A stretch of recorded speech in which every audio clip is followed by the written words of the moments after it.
मित्रांनो, तुम्ही स्पर्धा परीक्षांची तयारी करत आहात का? तर आजचा व्हिडिओ तुमच्यासाठी खूप महत्त्वाचा असणार आहे.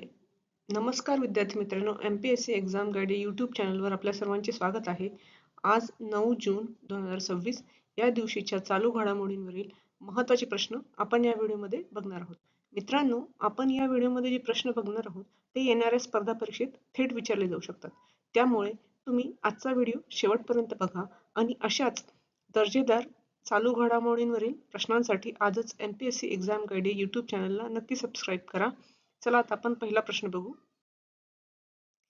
इंडिया AI मिशनचे नवीन मुख्य कार्यकारी अधिकारी म्हणून कोणाची नियुक्ती करण्यात आली आहे? तर याचं उत्तर आहे सौरभ विजय. सौरभ विजय. तर सौरभ विजय हे 1998 बॅचचे IAS अधिकारी आहेत. ते सध्या महत्त्वपूर्ण अशा UIDAI म्हणजेच आधारचे प्रमुख म्हणून कार्यरत आहे.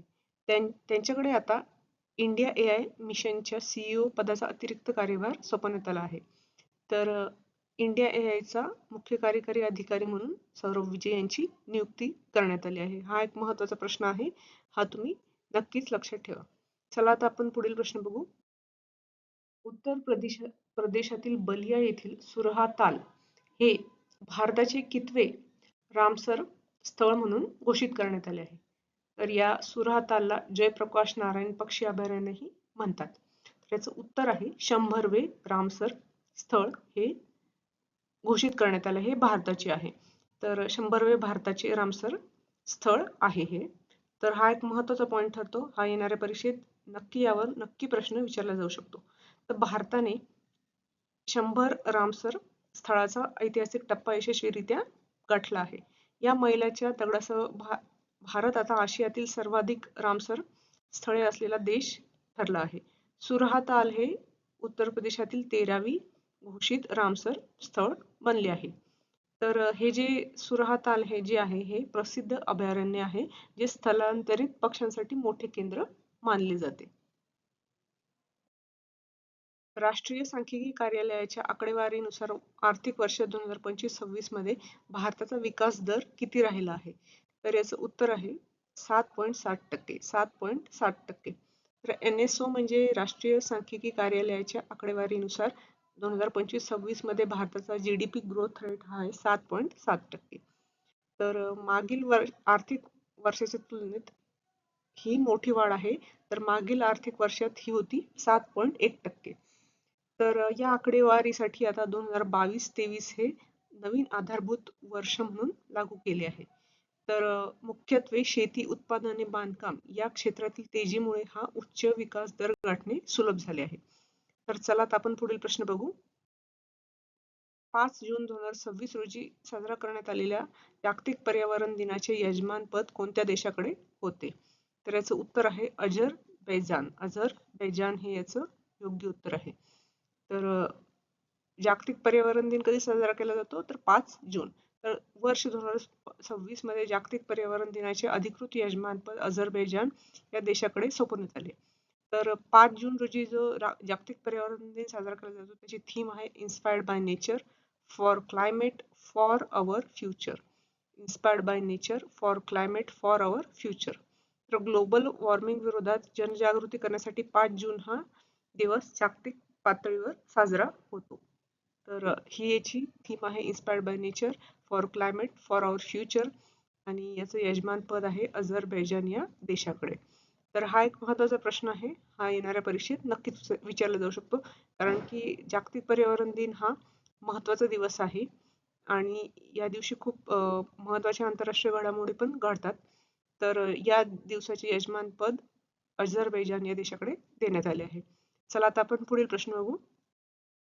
फ्रेंच ओपन 2026 पुरुष एकेरीचे विजेतेपद पटकावणारा अलेक्झांडर झेरेव हा कोणत्या देशाचा खेळाडू आहे?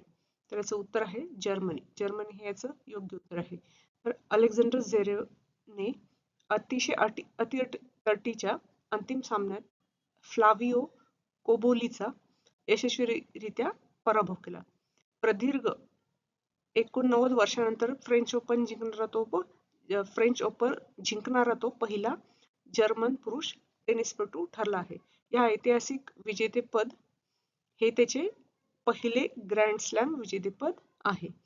तर हा एक महत्वाचा प्रश्न आहे. फ्रेंच ओपन 2026 जिंकणारा जो आहे अलेक्झांडर झवेरेव आहे. पुरुष एकेरीचे विजेतेपद त्याने जिंकले आणि तो आहे जर्मनीचा. हा एक महत्वाचा प्रश्न आहे.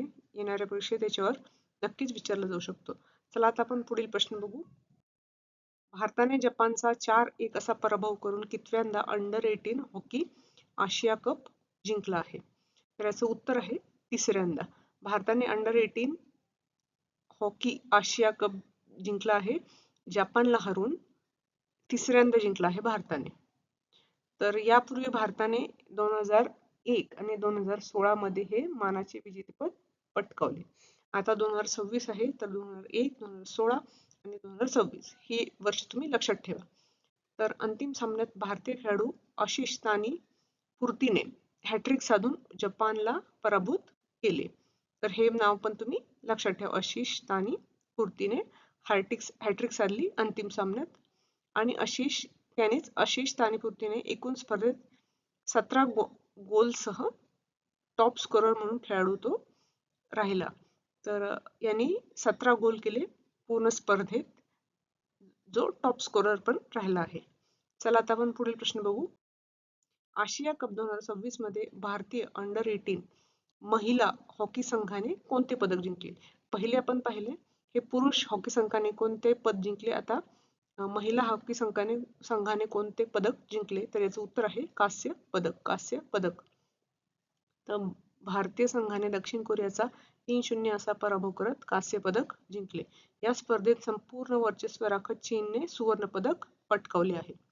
तर भारताची युवा हॉकीपटू नौशीन नाझ हिने 12 गोलसह संपूर्ण आशिया कप मध्ये ही टॉप स्कोरर ठरली आहे. तर चला आता आपण पुढील प्रश्न बघू.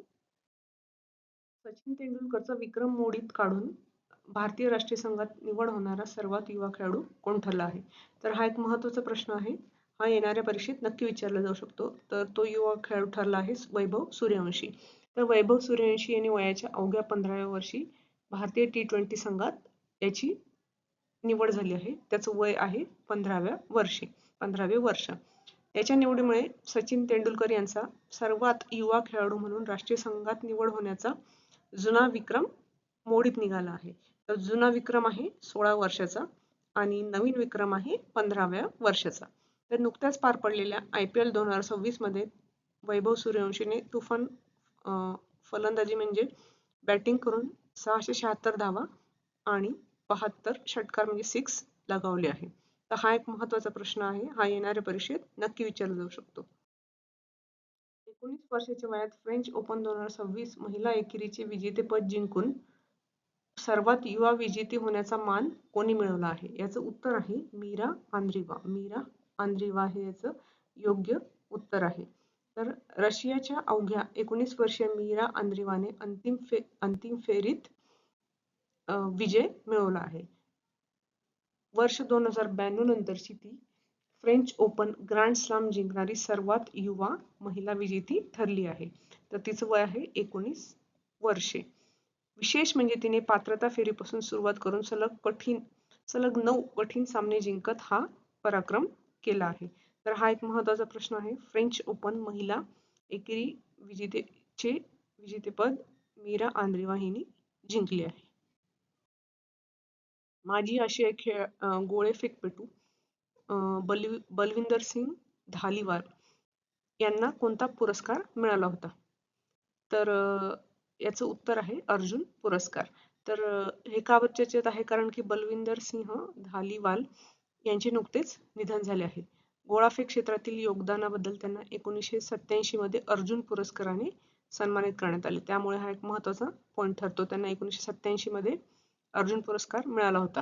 तर त्यांनी 1982च्या दिल्ली आशियाई खेळात भारतासाठी ऐतिहासिक कांस्य पदक पटकावले. तर 1982च्या दिल्ली आशियाई खेळात त्यांनी भारतासाठी कांस्य पदक पटकावले. राष्ट्रीय स्तरावर त्यांना 10 वेळा सुवर्ण पदक मिळाले होते. तर हा एक महत्त्वाचा पॉईंट ठरतो. त्यांना अर्जुन पुरस्कारही मिळाला होता.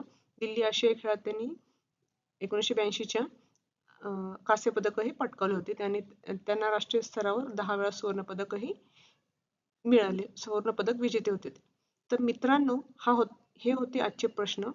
तुम्हाला आजचे प्रश्न कसे वाटले हे कमेंटमध्ये नक्की सांगा आणि आजचा व्हिडिओ आवडला असेल तर व्हिडिओला नक्की लाईक करा आणि शेअर करा आणि अशाच दर्जेदार MPSC आणि इतर परीक्षेमध्ये विचारल्या जाणाऱ्या चालू घडामोडींवरील प्रश्नांसाठी आजच MPSC एक्झाम गाईड या YouTube चॅनलला नक्की सबस्क्राईब करा. धन्यवाद.